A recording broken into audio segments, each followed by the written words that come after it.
আন্তর্জাতিক অঙ্গনে এবারও বাংলাদেশের পতাকা বহন করবে বসুন্ধরা কিংস। তবে এবার প্রতিযোগিতা বদলেছে। নতুন আঙ্গিকে আয়োজিত হতে যাওয়া এএফসি চ্যালেঞ্জ লিগে খেলবে বাংলাদেশ চ্যাম্পিয়নরা। গতকাল অনুষ্ঠিত হয়েছে এএফসি চ্যালেঞ্জ লিগের ড্র, যেখানে এ গ্রুপে পড়েছে বসুন্ধরা কিংস। তাদের গ্রুপ সঙ্গী ভারতের ইস্ট বেঙ্গল, লেবাননের নেজমে এসসি এবং ভুটানের পারো এফসি। এই গ্রুপের আয়োজক ভুটানের ক্লাবটি, তাই ভুটানে সিঙ্গেল লেগ পদ্ধতিতে ম্যাচগুলো খেলবে এই গ্রুপের ক্লাবগুলো। আগামী 26 অক্টোবর প্রথম ম্যাচে লেবাননের ক্লাব নেজমে এসসির বিপক্ষে প্রথম ম্যাচ খেলবে বসুন্ধরা কিংস। এরপর দ্বিতীয় ম্যাচে 29 অক্টোবর কিংসের প্রতিপক্ষ ভারতীয় ক্লাব ইস্ট বেঙ্গল। আর শেষ ম্যাচে 1 নভেম্বর ভুটানের ক্লাব পারো এফসির বিপক্ষে মাঠে নামবে বাংলাদেশ চ্যাম্পিয়নরা। গ্রুপ চ্যাম্পিয়ন কিংবা 3 রানার্স আপের মধ্যে সেরা হতে পারলে মিলবে কোয়ার্টার ফাইনালে খেলার সুযোগ। এবারে এএফসি চ্যালেঞ্জ লিগে বসুন্ধরা কিংস বলতে গেলে পরিচিত প্রতিপক্ষদেরই পেয়েছে, কারণ দক্ষিণ এশিয়ার দলগুলোর বিপক্ষে নিয়মিতই খেলেছে তারা। ভারতের ইস্ট বেঙ্গল গত মৌসুমে ইন্ডিয়ান সুপার লিগে নবম স্থানে ছিল, তবে সুপার কাপের শিরোপা জিতে আন্তর্জাতিক অঙ্গনে খেলার সুযোগ পেয়েছে তারা। লেবাননের ক্লাব নেজমে এসসি দেশটির অন্যতম পরাশক্তি হিসেবে পরিচিত। গত মৌসুমে লেবানিজ প্রিমিয়ার লিগের শিরোপা জয় করে তারা। এছাড়া স্বাগতিক পারো এফসি ভুটানের লিগের বর্তমান চ্যাম্পিয়ন, তাই বসুন্ধরা কিংসের জন্য যাত্রাটা মোটেও সহজ হবে না।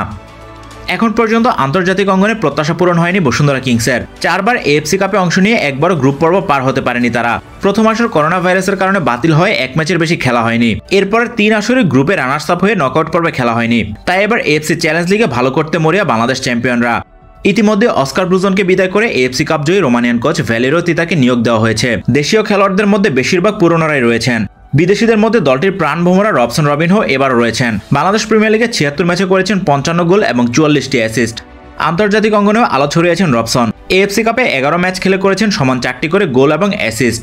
তার সঙ্গে আরেক ব্রাজিলিয়ান মিগুয়েল দামাসেনাও আস্থার প্রতিদান দিয়েছেন। বাংলাদেশ প্রিমিয়ার লিগে 39টি ম্যাচ খেলে করেছেন 27টি গোল এবং 20টি অ্যাসিস্ট। এএফসি কাপেও 8 ম্যাচে 3টি গোল রয়েছে তার। তাদের সঙ্গে কিংসের আরেক পরীক্ষিত পারফর্মার জোনাথন ফার্নান্দেজ আবারও ফিরেছেন। বাংলাদেশ প্রিমিয়ার লিগে 35 ম্যাচে 13 গোল এবং 21টি অ্যাসিস্ট রয়েছে তার। এএফসি কাপে 3 ম্যাচ খেলে 1টি গোল করেছিলেন তিনি।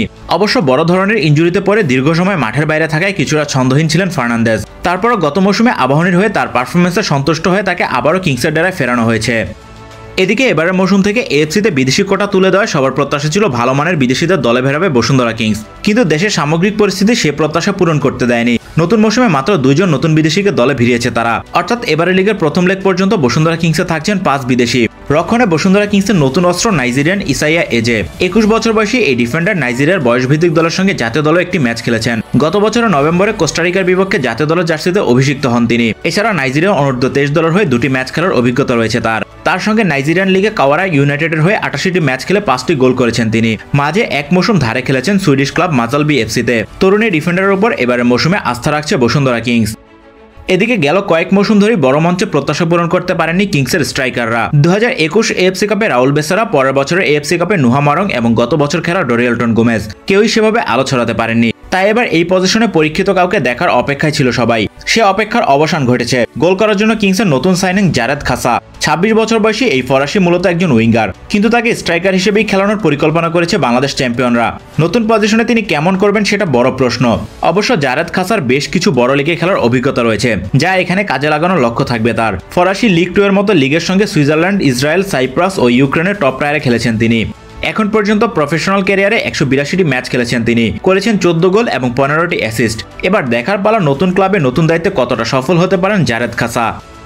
এদিকে এই মাসের মধ্যে বসুন্ধরা কিংসের কোচিং স্টাফ এবং বিদেশি খেলোয়াড়দের বাংলাদেশে আসার কথা। ঘরোয়া ফুটবলে খেলা পিছিয়ে যাওয়ায় অনুশীলনে নিজেদের প্রস্তুত করবে তারা। এবার দেখার পালা নতুন কোচের সঙ্গে নতুন বিদেশিদের নিয়ে কেমন পারফরমেন্স উপহার দেয় বাংলাদেশ প্রিমিয়ার লিগের টানা 5 বারের চ্যাম্পিয়নরা।